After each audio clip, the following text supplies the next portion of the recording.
Hello everybody, this is the continuation of my previous part, the second part of me explaining about the plants in the walk-in aviary that we have.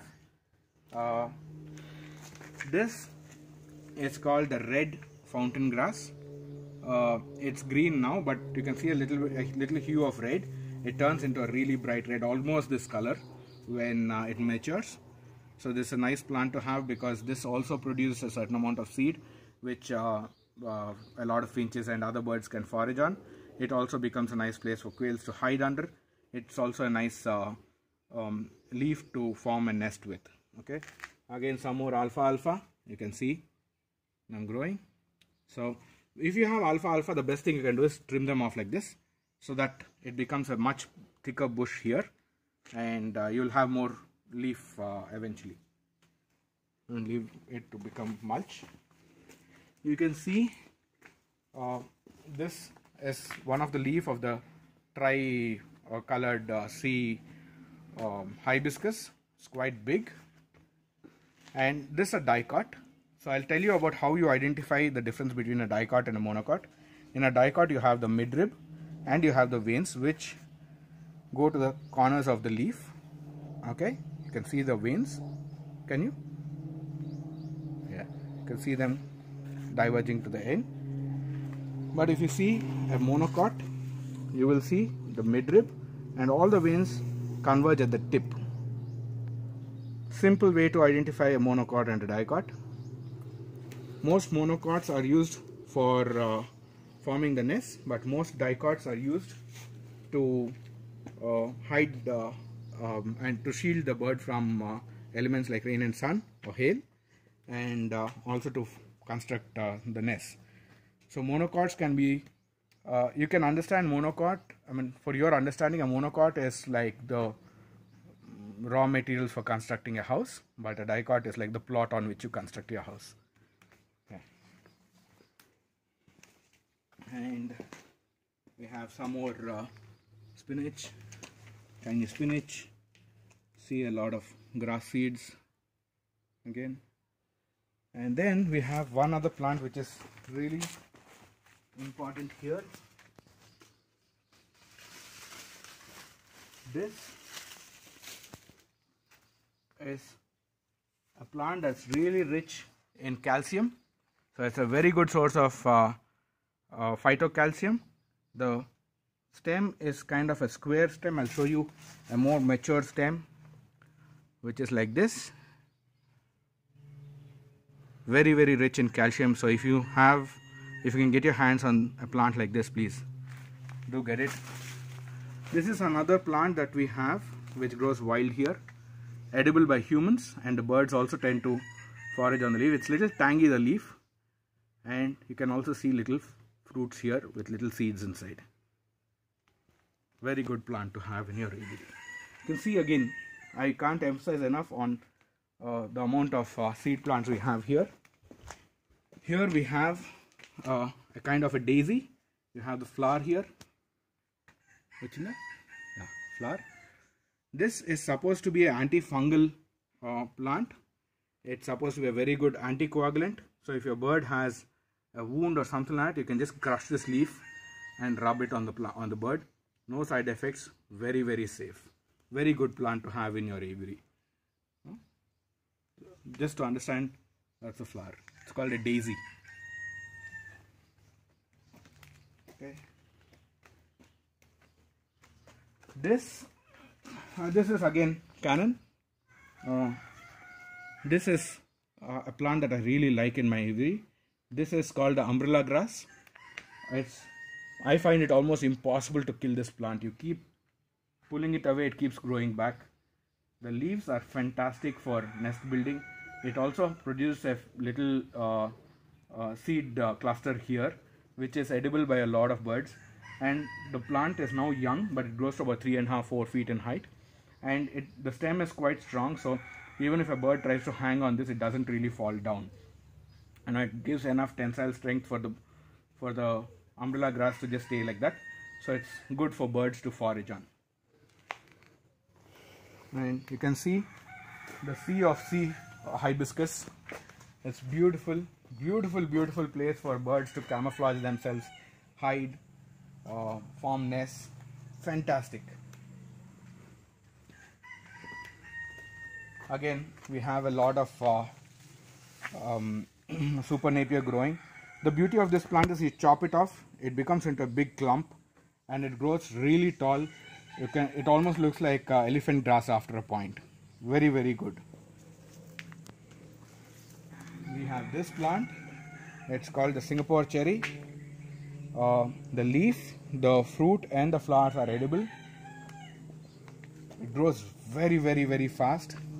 You can see how nicely that crown of branches have come. A perfect place for birds to hide in.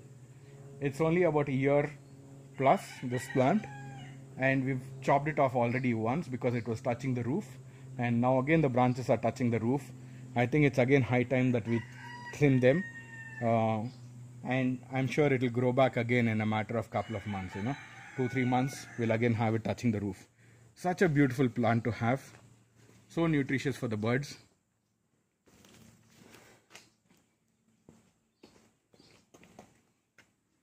This plant is called Colocasia. It's a little tuber that grows underneath the soil. They're edible by humans, and the leaf is also edible, but because the birds don't have access to the tuber underneath the soil, they tend to go for the leaf. Very good plant to have, and when it becomes a bush, it's a nice place for birds to run around. And again, more of Chinese spinach.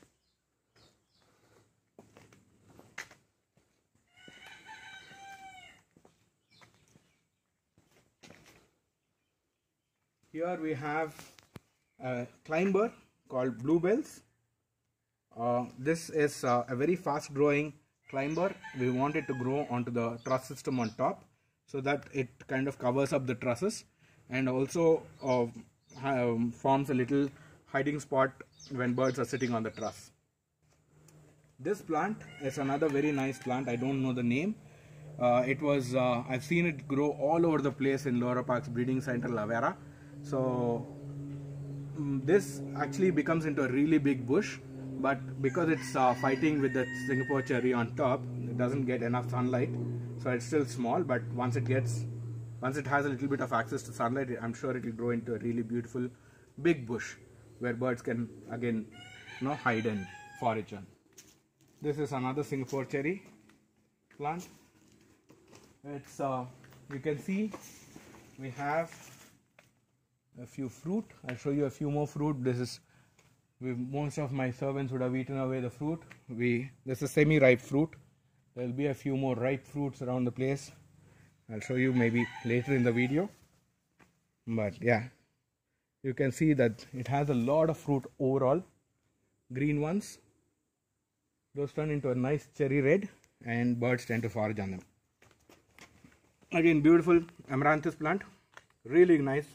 Imagine birds, if you have a few quails sitting here, you wouldn't have noticed them. And this is called oregano, that's what I'm told, but in Telugu we call it vamu, or in Hindi it's called jeera. So I'm not sure I think it's called jeera in Hindi, but in Telugu it's definitely called vamu, and when I googled it, it said it's oregano. The birds don't forage much on this leaf. We've seen them occasionally eat this. It's got medicinal value, so it's nice to have in an aviary. These are balsam seeds. You just touch them and they'll burst, and you can see the seed inside. You can see one even germinating inside already. And more lemongrass. You can see here you can see here more of the bitter gourd growing onto the plant. See the beautiful foliage that's growing here because the seeds have been dispersed. You can see some cannons, some balsams, a lot of grasses growing there. Nice place for birds to forage in. This is another plant that it's actually a weed in India. It has this little yellow flowers. It's a beautiful ground cover. We've put this plant so that we don't see the soil, and also we have quails which get into this and then lay their eggs, camouflage the eggs, brood there, and get the babies out. So it's a beautiful plant to have in your walk-in aviary. It's quite hardy. The birds don't generally eat this, but even if they eat, it's not toxic. Here we have crotons, edible by birds, great place to hide, hence the plant here. Here you can see how nice this is. I'll do one thing, I'll just stand here. You can see how big the plant is. Maybe you can go there, Amma. So beautiful to have this plant in a walk-in aviary. Less than a year this is the growth, so you can imagine.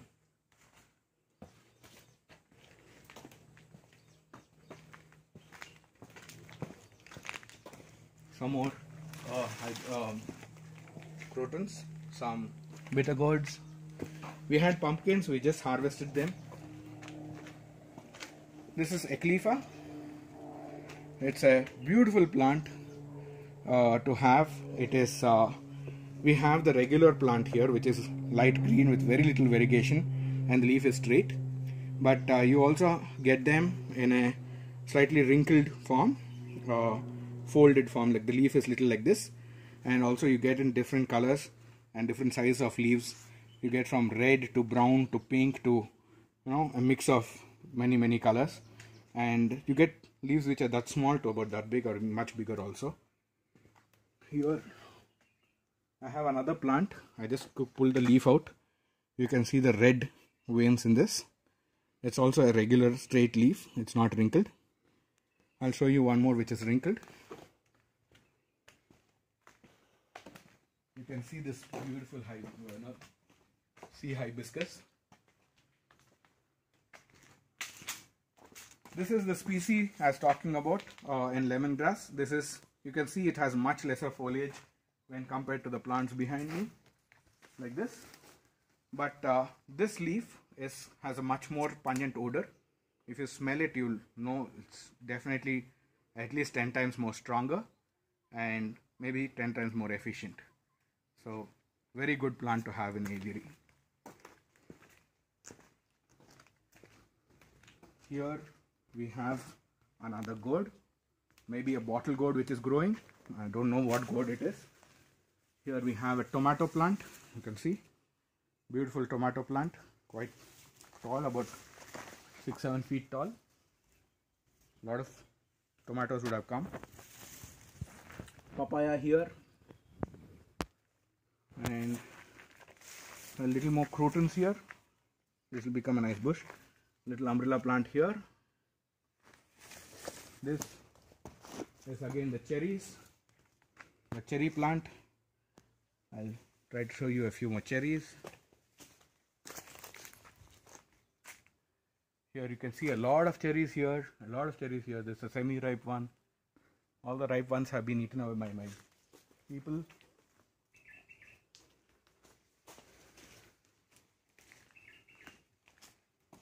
Then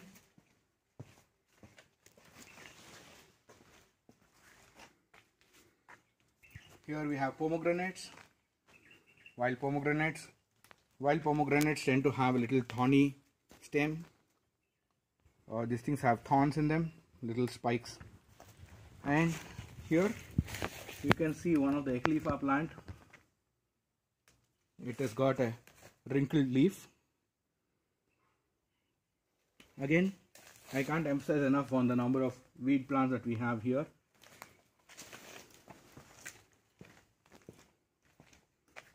This is a beautiful patch which in another 15-20 days will become a really nice bush. We have periwinkle, we have the weed which does the ground cover, we have some money plants there, I'll show you. Here we have some white periwinkle, money plants. So this is not a place where birds would forage, but more of a place where they would hide. It's very nice to have a place like this.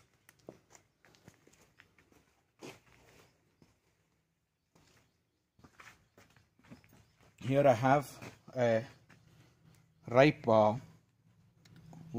bitter gourd. You can see the seeds, edible by birds. If they don't eat it and just fall down like that, they'll germinate into new plants eventually.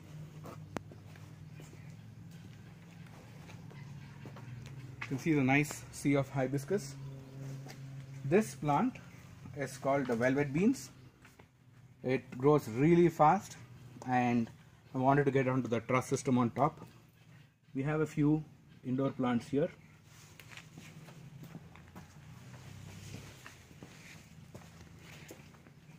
Another very nice plant to have in your aviary is mulberries. You can see this mulberry tree. You can see a few fruit here. The ripe ones would have been eaten by the people who work here, who are working here for the past couple of days. But you still can see some semi-ripe fruits. We tried to propagate the plant. We have some cocoa peat tied, so we have some roots developing here. Very nice plant to have in a walk-in aviary. More velvet beans, more eclipha. Here we have some dragon fruit. It has to have a prop. I didn't put a prop. I was lazy. I'll do it eventually. But again, another nice plant to have in your aviary. It's a cacti. Very good cacti to have. So yeah, this is what I've been working on for the past almost a year. I'm sure it'll look 10 times more beautiful when we have birds in this aviary, where people can see the splendor of them flying around in such a large space, where we can have little children come and adore them. I'll definitely put up more videos once the birds are introduced, maybe soon after the lockdown. And if you have any questions or suggestions, please do write them down in the comment section below. And I hope you like the aviary. Thank you so much. Bye bye.